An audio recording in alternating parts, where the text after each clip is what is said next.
Michelle Curran, Thunderbird pilot turned speaker, author, coach, call sign my ace. Michelle, how did you get started?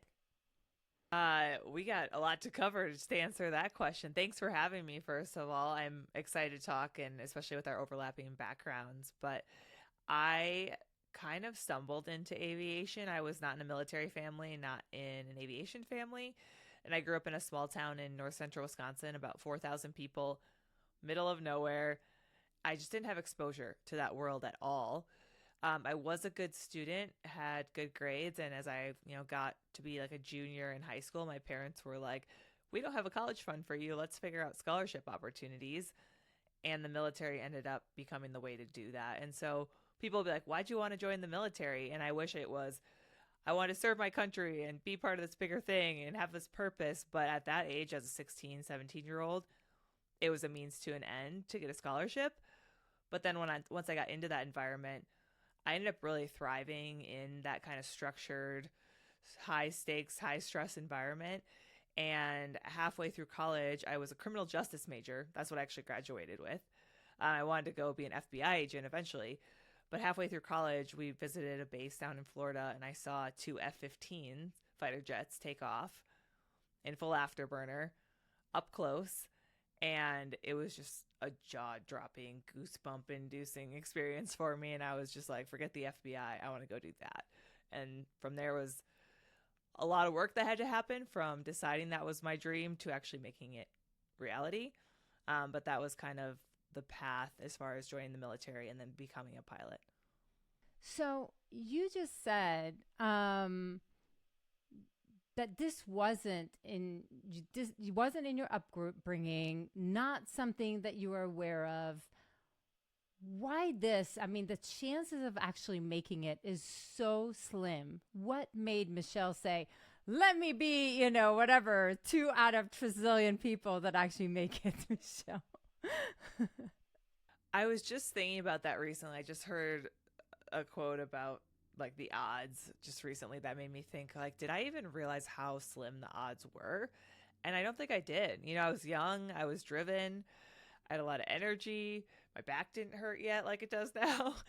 I was just singularly focused on this goal, and I think that enthusiasm and that passion for it made me go after it despite the odds being very much stacked against me, like you mentioned.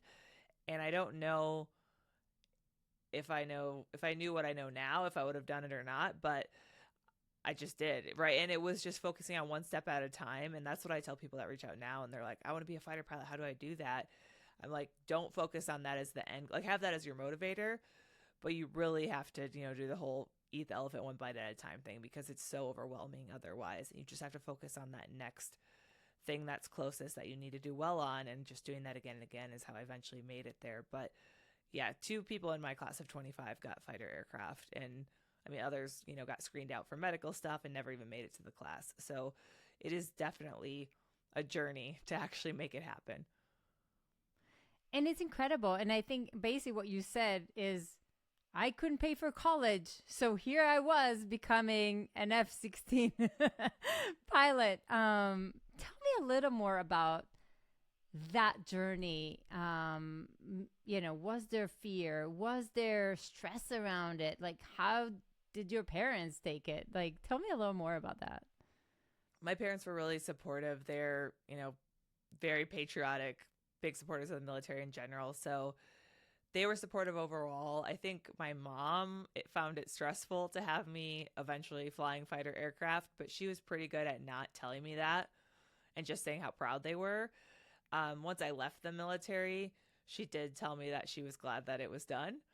But while I was there, she did a good job of, kind of doing the stiff upper lip and being like, "We're just proud of you."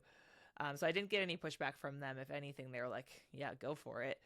Um, the process to get there, though, is lengthy, right? Like, I'm in ROTC, which is one of the ways you can commission as an officer. So I'm doing that at the same time I'm going to college. I graduate with a pilot slot, which was already competitive to get that. I go off to pilot training. I spend 2 years at that base going through the formal 1 year of actual pilot training, and then all of these other little add-on trainings that you have to do, like survival school and water survival, and then intro to fighter fundamentals, all of these things. And that's when I got, one of 2 fighter aircraft for my class of 25. So that was really the moment where I beat the odds. And then I went off to learn to fly the F-16 for another year after that. And I did okay there. But as you move through these programs, everyone around you gets better. And so you might be the best at the beginning, but you start to find yourself, in the middle of the pack, because the level and the expectations around you just continue to rise. And I eventually struggled with that a little bit when I finally got to a combat squadron. But that was, 4 years after I had decided that I wanted to become a fighter pilot. So it definitely took a while. And that's incredible. So, how do you fight self doubt, imposter syndrome? Do these things, do you think they're a little not as maybe big or paralyzing when we are younger?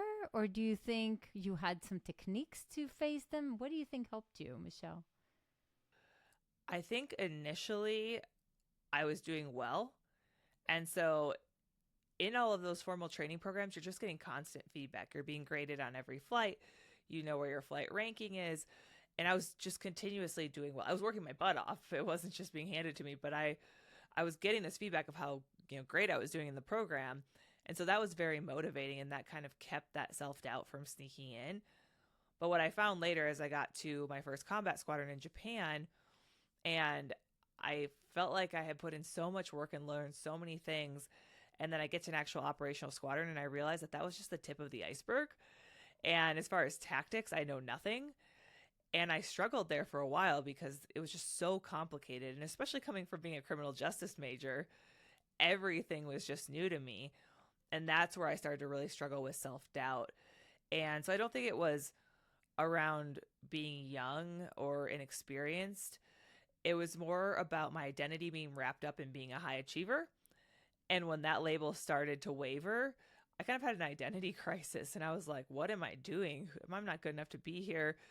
Somehow I snuck through all of these programs, and it's classic imposter syndrome. I was certain that all of my peers that were around the same experience level as I was were so much more knowledgeable and so much more sure of themselves than I was. And I know now, I've talked to them since then, that was not the case. I was probably very average as a young wingman. But in my mind, I was just barely crawling along like by my fingernails. And I probably struggled for the first 2.5 years feeling that way. And I actually had points where I would have walked away, even though that was my dream. And I had fought so hard to get there, where if I wasn't in a contract with the Air Force and didn't feel like there was some other option that wouldn't have been super shameful to choose instead of what I was doing, I would have pivoted because I felt so overwhelmed. And I can relate to that, but share a little bit,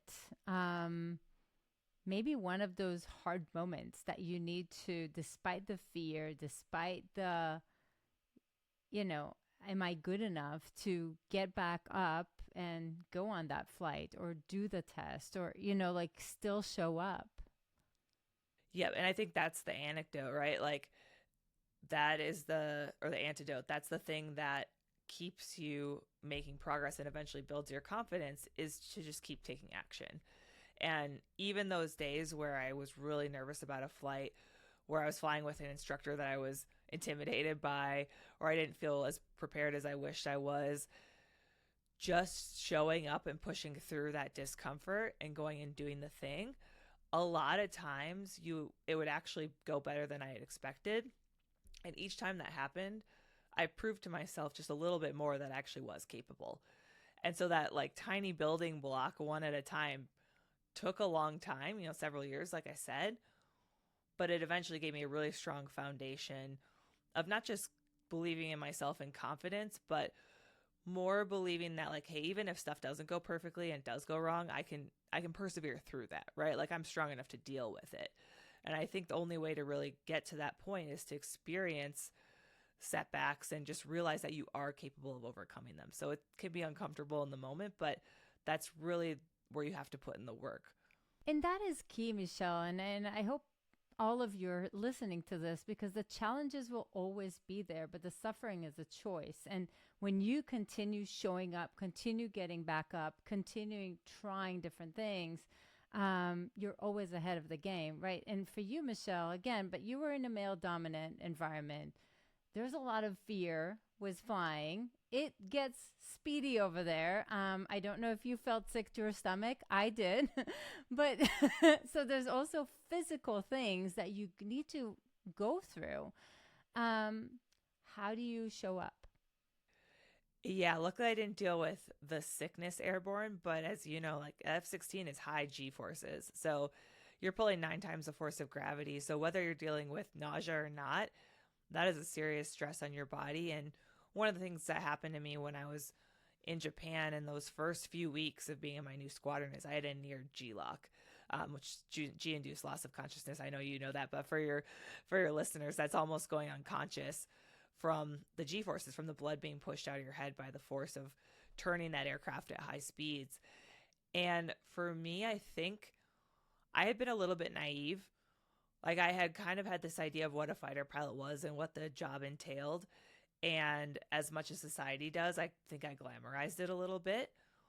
And having that near G lock where I had complete light loss, where so I couldn't see anything. I had blackout essentially as far as vision goes, but I could still hear and I was still aware of what was happening in the jet. So about as close as you can get without being unconscious. And then when we went and debriefed that after the flight, and my instructor watched the recordings from my cockpit, listened to the sound of me, straining against the G's and how it was getting kind of sloppy and I was starting to get tired. And he was like, "Are you having light loss there?" And then I told him where I was at, and he literally said to me, like, "If you continue to do it like that, you're going to kill yourself." And I mean, other F-16 pilots have crashed because of G-locks. People have lost their lives. So it's not to be taken lightly. And I think at the age I was at, I just didn't quite understand how serious of a business I was in until that moment.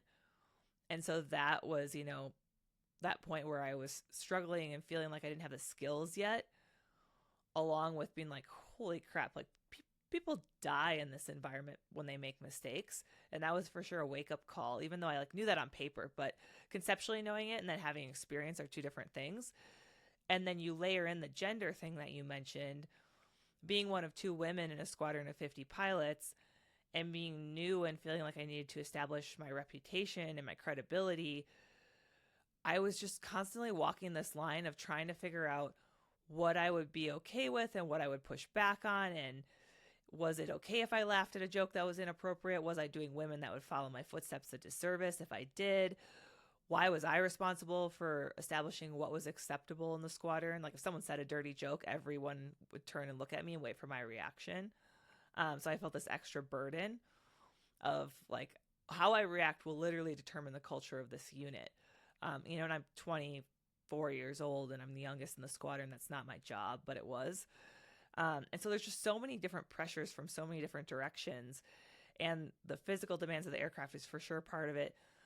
Being a woman in a male-dominated career field is for sure part of it.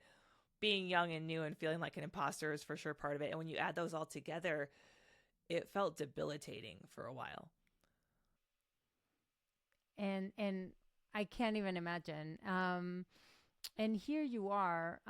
First of all, again, and you also teach that you talk about vulnerability and and you talk about bold decisions when you do go and speak with corporates. But here you are, even here, and you speak the truth, right? Because the truth is, it's hard. It is actually hard. And look at you with all this weight at age 24, needing to basically carry everything on your shoulders. And on top of this, you have the whole gender thing that is, am I doing the right things and am I saying the right things? How do you take that balance between vulnerability and basically showing up as a badass? Sorry for the language. Like how do you put that balance? Because I think you're constantly on that balance.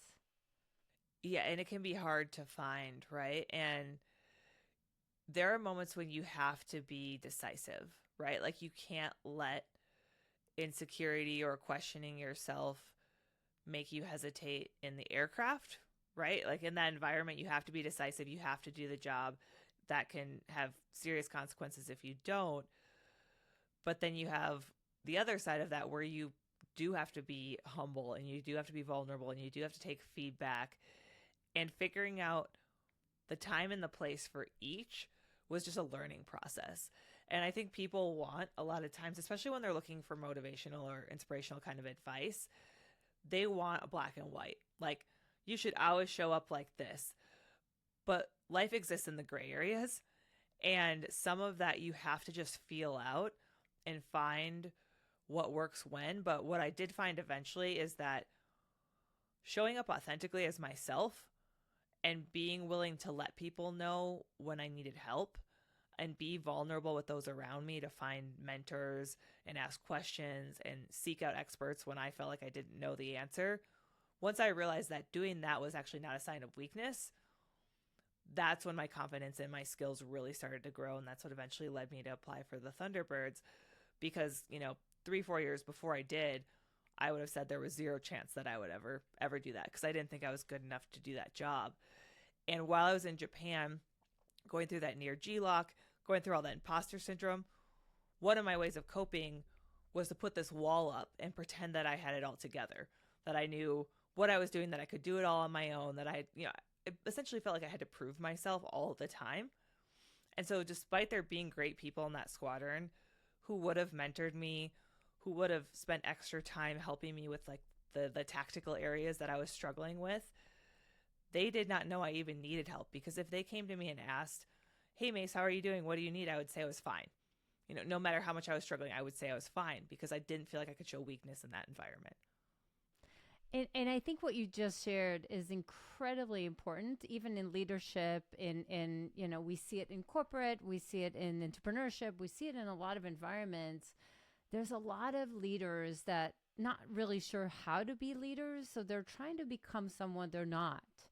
And they're always, pretending that everything is okay. They're pretending like there's somebody they're not. And it's only when you actually start being more in peace with yourself, being willing to ask the hard questions, being able to ask for help. And only when you're really in peace with yourself is actually when you're becoming a great leader. And it sounds like you somehow learned it on your own, and that opened a whole new paradigm for you with the Thunderbird. So share a little bit about some of those decisions that you needed to go through. So applying to the Thunderbirds was something that had always intrigued me. It was that thing that I would get excited about when I would hear people bring it up or start, see an email come in that they were hiring. But every time I would get this kind of anxious feeling like, oh, that's something I think I want, but I'm not going to tell anyone about it because I don't believe in myself enough to actually apply. And to get from the point of feeling like that and really struggling during that first assignment to the point where I actually had the courage to apply, and then, went on to fly there for 3 years and do what I'm doing now, a lot of growth had to happen. And that didn't just organically happen. I kind of had to make some decisions to make it happen. And one of those was I moved, thanks to the military, to Texas to my next combat squadron. And every time you get forced to a new squadron, you're in a new city, all of a sudden you have new friends, you're in a new house, you're in a new unit. There's some challenges that come with that, but it's also an opportunity to decide intentionally how you want to show up and how you want to be known. And I had a lot of struggle coming from Japan, and I made a conscious decision that I wasn't going to wallow in that and feel like that was going to follow me to Texas, that I was going to reflect on it and be like, okay, what do I want to change about my experience? And what do I need to do to make that a reality? And that move just really gave me that opportunity. It came at the perfect time. And I just realized that I had been just making all these decisions kind of fear-based, and mostly fear of failure and fear of judgment from others, because I did feel like I was under a microscope. And I had really shied away from opportunities that would have been good for me as a pilot and an officer and just grown me as a person, because they came with risk and they came with a chance of failure. And that was so scary to me in that environment that I just avoided it like the plague. And now I get to Texas and I realized that I'm going to have to start putting myself out there and doing some of those uncomfortable things if I want to be in the spot where I feel like I'm, achieving my actual potential and I feel content and I feel like I'm showing up as myself. And I think just recognizing that and getting that perspective was really the first big green light that I got that started to make progress. And then as I intentionally recognized that, I was able to identify when those opportunities were happening and when I was having that feeling of fear and, risk aversion around them and be like, okay, hold on. Like your gut is being like, don't do that. That's scary. But what do you actually want? And like, what decision will actually serve your goals? And so I was able to put myself out there again and again, even when it felt uncomfortable. And over time, I would say over maybe like an 18-month period of doing that very intentionally, I was like a completely different person. My confidence grew so much. My skills in the aircraft grew with that. My friend group grew, and I really had, I think, really for the first time, deep, authentic relationships with people, both in and out of my unit. And I was so happy and so content, and I just never felt that way really in my adult life. And doing that and making that decision and having the courage to make a small, bold change, a small, bold decision really just built that confidence over time. And it took a while, but there's no quick fix, right? You can't just flip the switch and be like, okay, now I'm confident and I'm bold and I'm just going to start doing the thing. So I had to start small, but it really did pay off over time. And that's what eventually gave me the courage to say yes to the Thunderbird application, which has completely changed everything. And it did, and we'll go there. And one of the things that people don't realize is that those small, imperfect steps that you do every single day, they're the ones that eventually change your lifetime, right? It's not necessarily this one thing.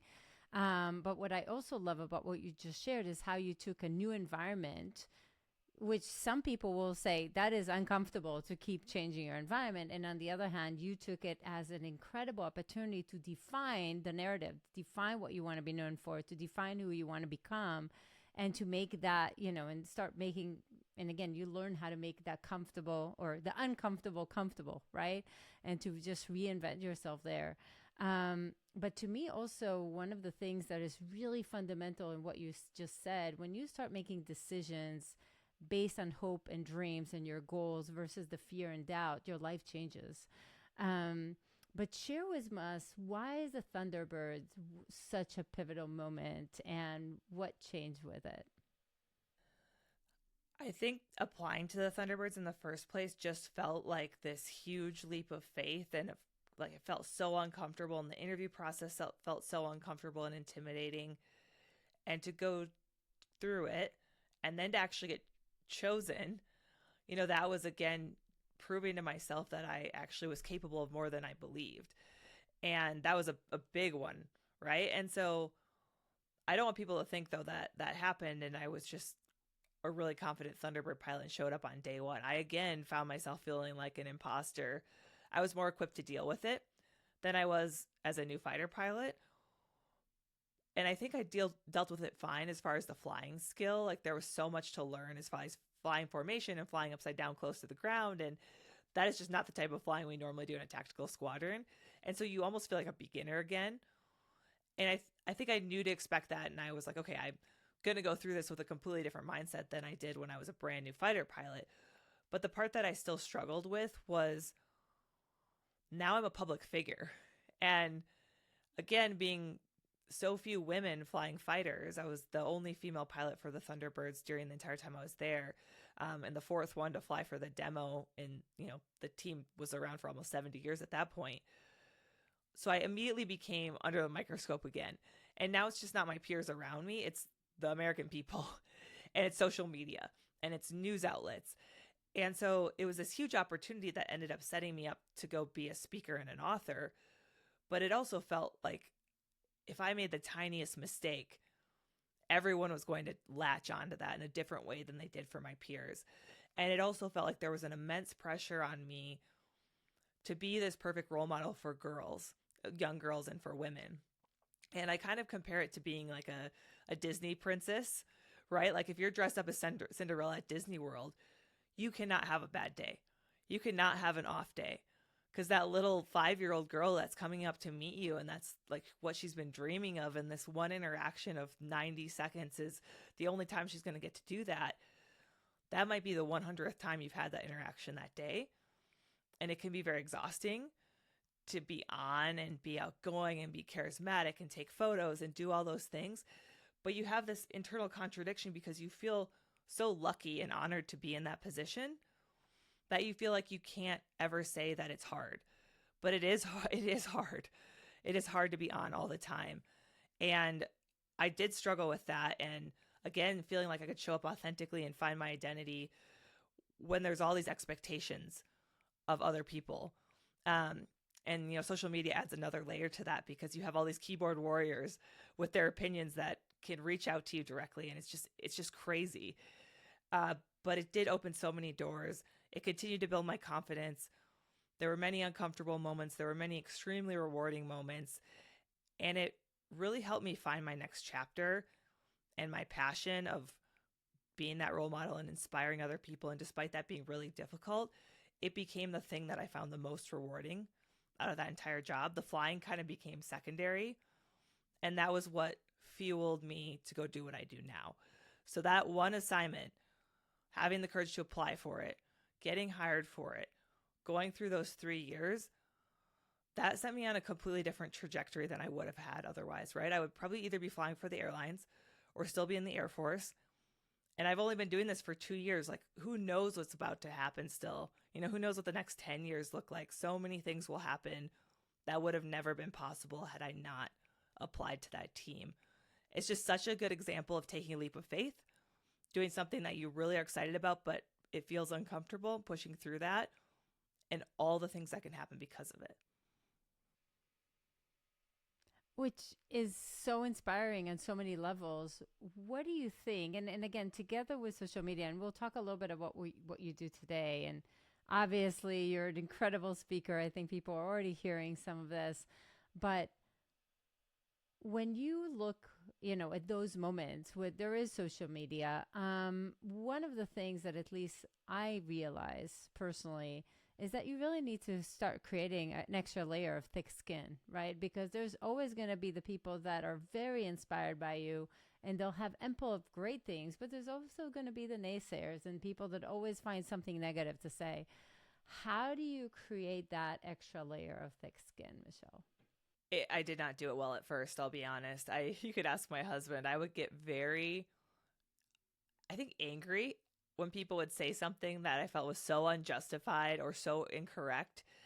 And it didn't happen often where I would get people that would take it to just an extreme level of hateful comments. But it happened a few times and I would let it ruin my mood. I would have it happen. I would be so angry. I would vent to my husband and then I would, get busy with something else. And all of a sudden I would be like, why do I feel this anger? Or why do I feel this kind of nausea in my stomach of just something's off? And then I would remember what it was. And it was that one stupid negative comment. And I hated that I was letting this person that they have no bearing on my life, that I was letting their opinion, their 30 seconds that they took to type something mean on the internet, I was letting it impact me. How dare they, right? And the only way that I can stop that is how I choose to respond to it. And so initially I would get mad. I would, be tempted to respond with some scathing actual type back to them, actual response. That never ended well. And so it took a very conscious effort of recognizing that we as humans have a negativity bias and that we will dwell on negative things even when there's so much positive evidence, and making a rule for myself that I was just going to delete, block, and kind of just shut that door and not let it, percolate through the rest of the day, the rest of the week. And that instead I was going to think about all the amazing feedback that I had gotten, because there was always 100 times more of that than there was negative, but I would be dwelling on the one negative thing. And so it took a very conscious effort, and depending what it is, I still will get a little angry occasionally about it, but I think I'm much better now about just having that, minute or two of being like, who does this person think they are? That's not even true, blah, blah, blah. And then just being like, okay, if if I dwell on this for any longer, they're winning, right? Like they should not be impacting my day.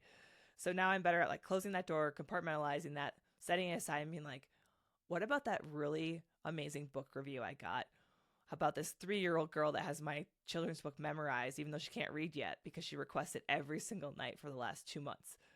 Why don't I think about that? So it's hard. I'm not going to lie. It is hard to deal with the trolls online, and it's one of the prices you pay for putting yourself out there and being a public figure.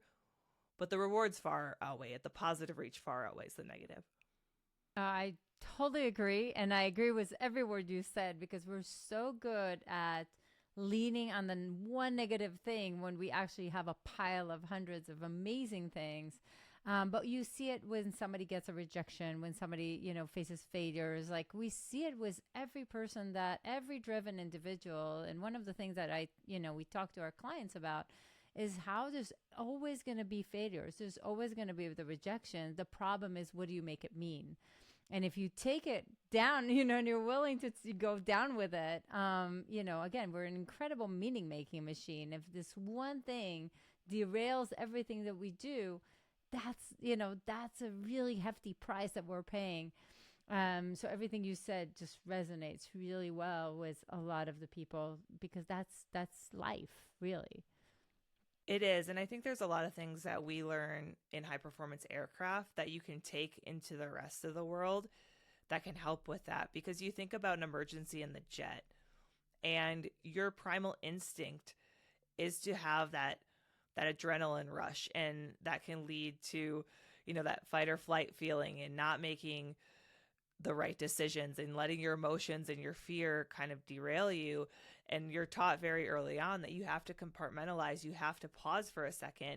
And I know in our community, and you've probably heard it as well, they will say that slower is faster, like, or they'll say wind the clock, the old school, wind up clock in the F-16 that's down by your right knee that no one actually uses anymore. And those things come from people making a knee-jerk reaction when something's going wrong before they have all the information and actually making the problem worse. And so you're taught to like maintain aircraft control, right? Like that's the first thing to do. Even if you have something seriously wrong with the aircraft, maintain aircraft control so that you don't get glommed onto a gauge that's malfunctioning and fly your jet into the ground. And so I think there's a lot of analogies there that you can take into business or into life, where when something bad happens, when something unexpected happens, pause for a second, take a breath, maintain your priorities so you make sure you're not making things worse, gather some information, and then choose how you're going to respond rather than just reacting in the moment. And that's true whether you're in traffic and someone cuts you off and you have that initial reaction to go tailgate them and turn it into a road rage incident, or an argument with your spouse, or losing funding for your startup. You can use that same kind of methodology, and that really sets you up for success, and it gives you the time to just make that decision that's actually going to serve your end goal. And I think that's just so important, whether it's in the cockpit or out. And I love that you said that because, again, when you create instincts based on just the stress, you will make the wrong decisions. If you, like you said, slow down for a second, let's prioritize, let's assess. We used to laugh in the F-16, for every emergency, you reset for a second. There's we had a little bit of jokes there. But, there's a little bit of, yes, let's slow down for a second to actually find the right thing and to make sure that we look at the right system and we, experiment with the right system, etc. But there is a big difference from the military to eventually entrepreneurship. There's a lot of similarities, and I totally agree. We're facing fears, doubt, imposter, decisions, all the things we talked about. And then entrepreneurship is still very unknown, very scary environment. Tell us a little bit about that move, because that's not an easy move as well. No, and I think one of my favorite things about it is also one of the hardest things about it. I was driven to make that move for a few reasons. My body was really beat up from pulling 9Gs for so long. I was having a lot of back and neck pain, as many fighter pilots do. I had met my husband when I moved for my Thunderbird assignment to Las Vegas, and we had gotten married, and now I had a stepson, and they're very established in Las Vegas, so I wasn't really excited to be moving every few years because I knew that wasn't going to be practical for them.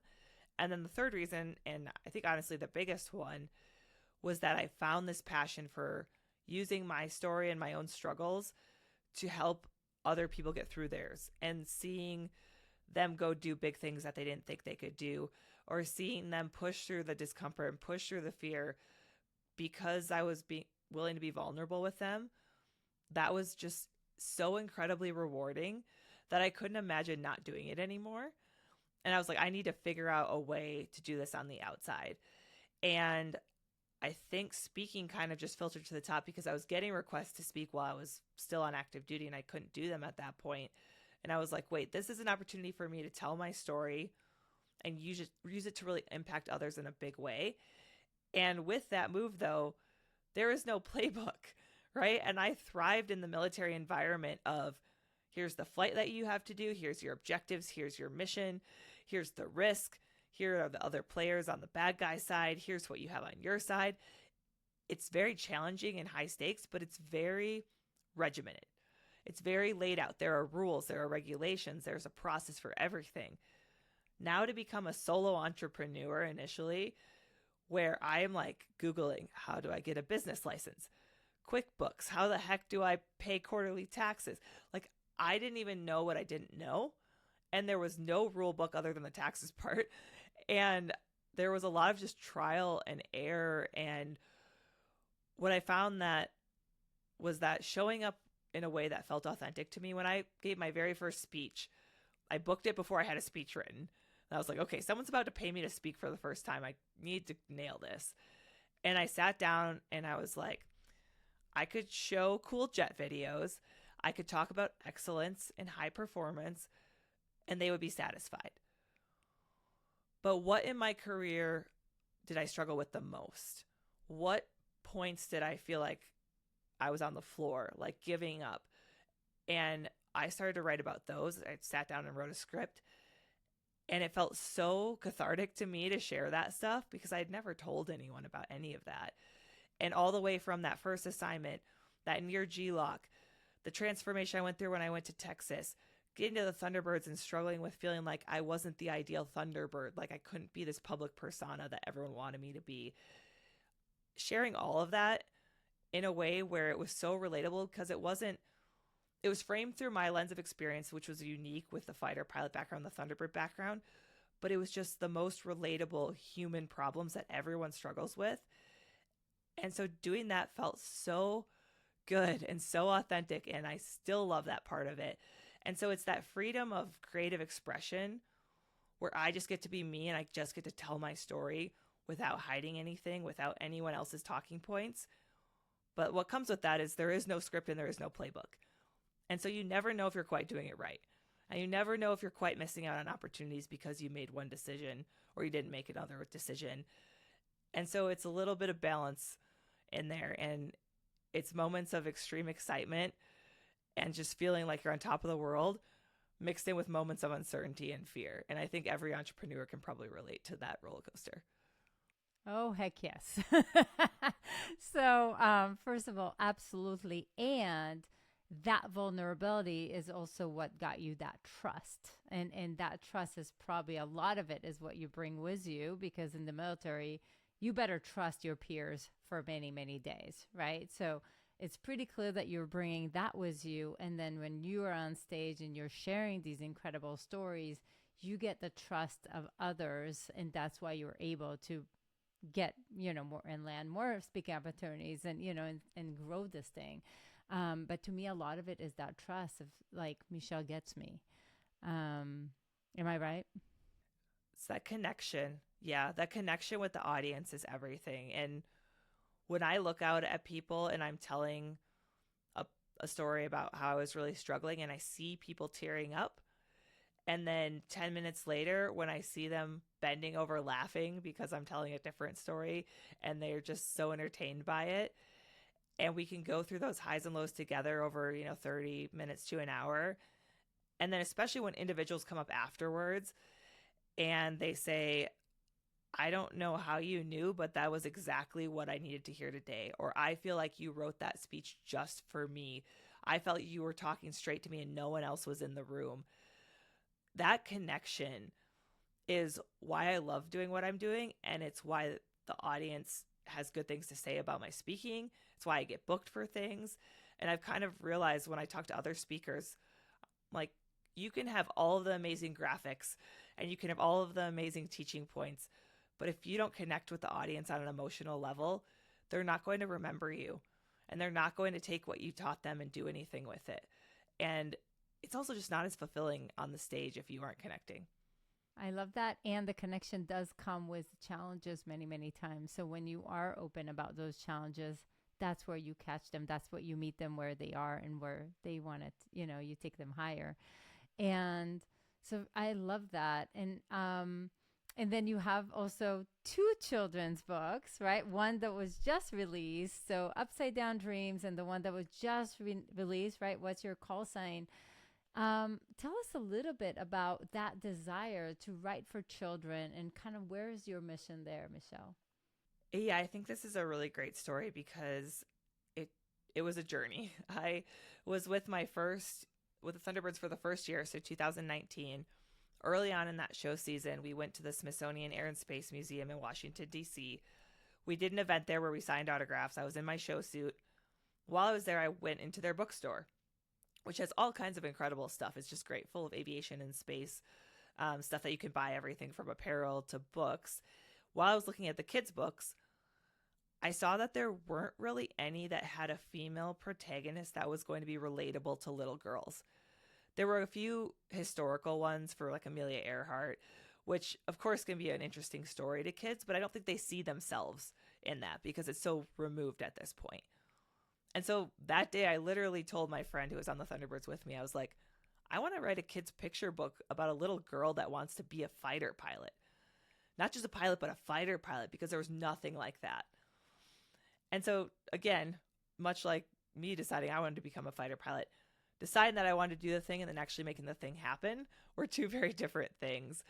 And so during the pandemic, when a lot of our air shows got canceled, I had a little bit more free time on my hands. And so I sat down and wrote the manuscript, worked with some friends to edit it, felt like it was in a pretty good spot. I did not have an illustrator, though. I didn't even know how to find an illustrator. Did some research, and I was like, okay, I'm going to pitch to literary agents. That's what happens next.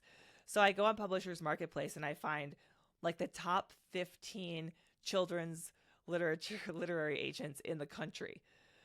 And I'm like, all right, I'm going to send them all queries. I had no idea how the industry worked, and that was dang near impossible that I was going to get any response from them, not being an established author. And so I just got all of these no responses or a few polite no's. And I was like, okay, well, now what do I do? And meanwhile, air shows are starting back up. So I'm getting very busy again because we would be on the road 240 days a year. We did, 35 different air shows in one season. It's so busy. And so it kind of just sat on my desktop in a folder labeled children's book and just sat there for a while.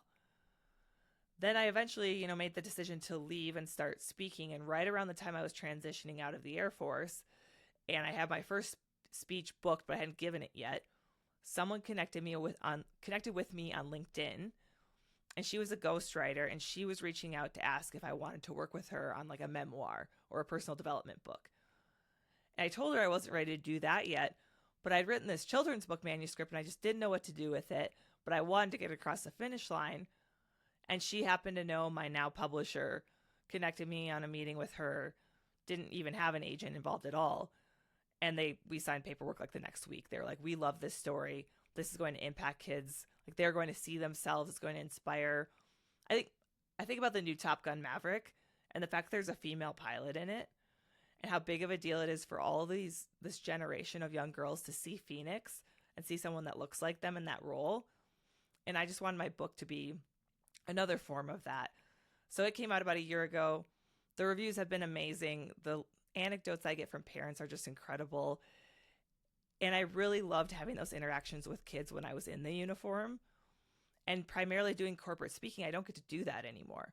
And so the book came from that initial experience at the Smithsonian, but it also became a way for me to continue to have those inspirational interactions with kids, which also motivates me.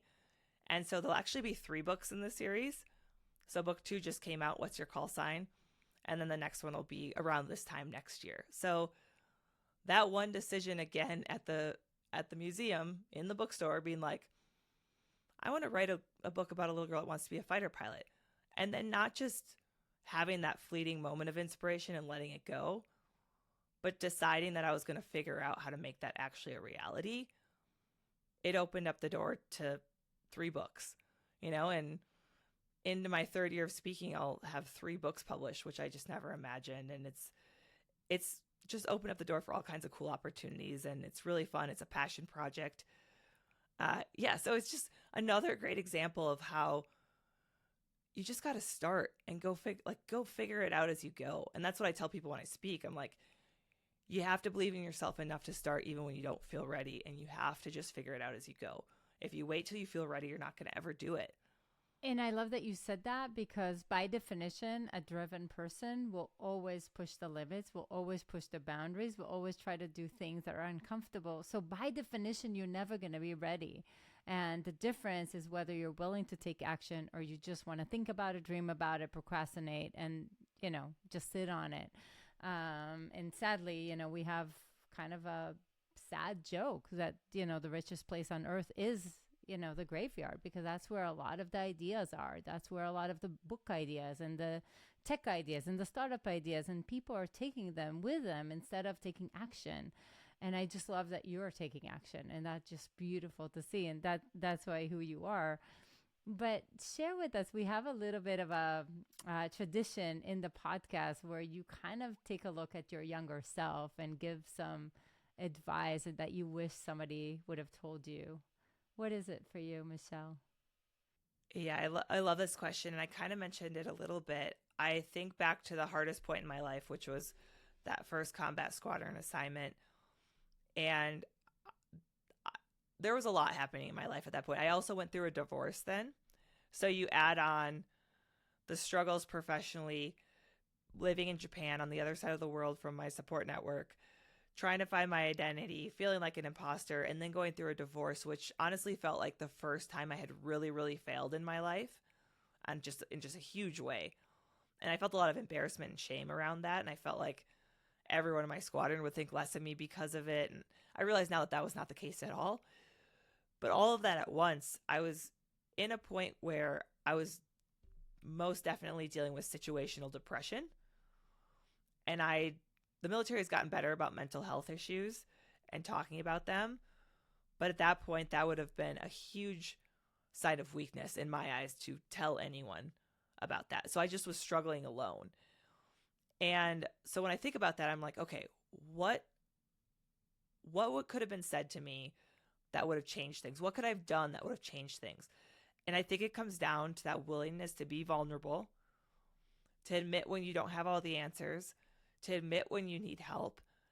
And if I had had the courage, I could even tell you exactly who I would have gone to, because they were there. They were trying to support me, but I had walls up. If I had been willing to go to those people and be like, look, this is how I'm feeling, this is what I'm dealing with, I think I would have gotten through that so much quicker. I would have felt so much more supported. It wouldn't have spiraled as far as it did. And those people would have been honored to help me on it. Like, they would have been it would not have been a burden. At the time, I felt like it would have been a burden. I think they would have felt grateful that I came to them and trusted them enough to be vulnerable with them. But I was just so overwhelmed by this feeling of needing to not show weakness that I just did it all alone. What a beautiful share. Thank you for sharing, Michelle. And asking for help is probably one of the hardest things for people who are kind of high achievers, right? Because it is vulnerable. Incredible. So,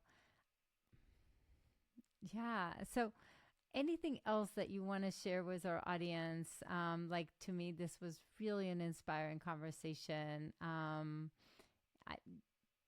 loved your story.